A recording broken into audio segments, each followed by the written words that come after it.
Noi așteptăm, totuși, Consiliul Municipal trebuie să voteze cu anularea, că aici sunt o mulțime din călcări, mai multe legi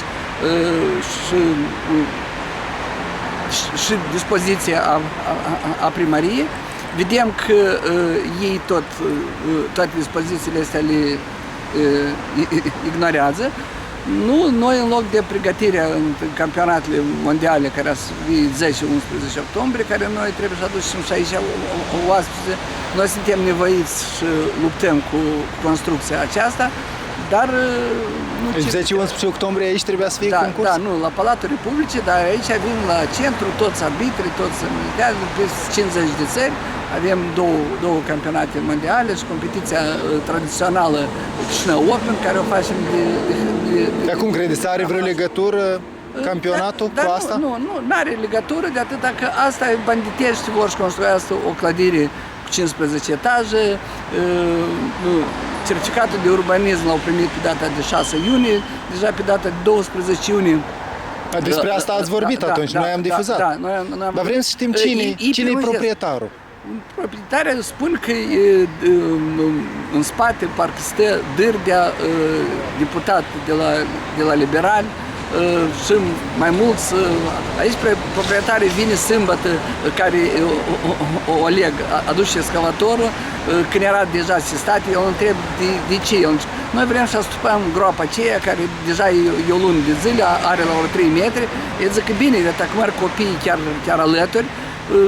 Eu nu m-am dat într-o parte, când văd că excavatorul începe a sapa înaintea porților, ne-a blocat o singură ieșire înspre universitate, o dezgropat o fântână, care până acum copiii trebuie dacă dă în dreapta și cad sau în stânga, acum direct se duc în fântână, nu mai vorbim că acolo pot și animale și cad. Deci pretindea că a stupat o groapă, dar de fapt a făcut altele. Au făcut, specială, s-a huligănești, nu le-a gat nimic cu construcția. E ca o sapat, ne-a blocat o poartă, de se vede asta, a doilea poartă, aici o destupat o fântână. Eu când am ieșit, l-am oprit înaintea porților, zic, cine ți-o dat?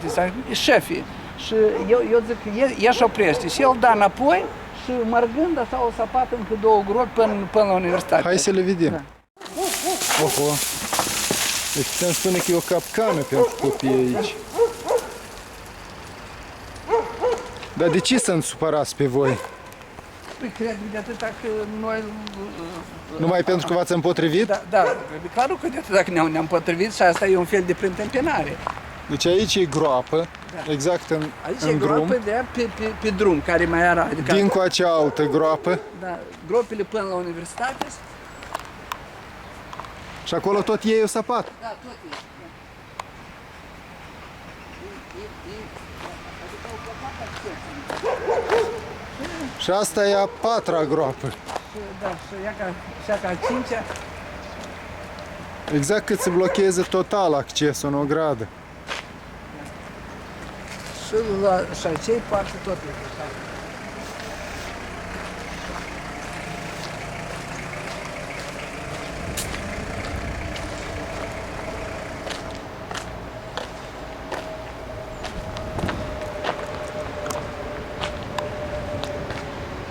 E că așa se face acțiune huliganică, războare la Chișinău.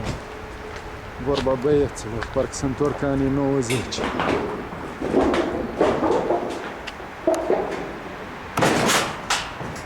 Noi vrem să facem o stroică, dacă se poate de 15 etaje, așa o să facem.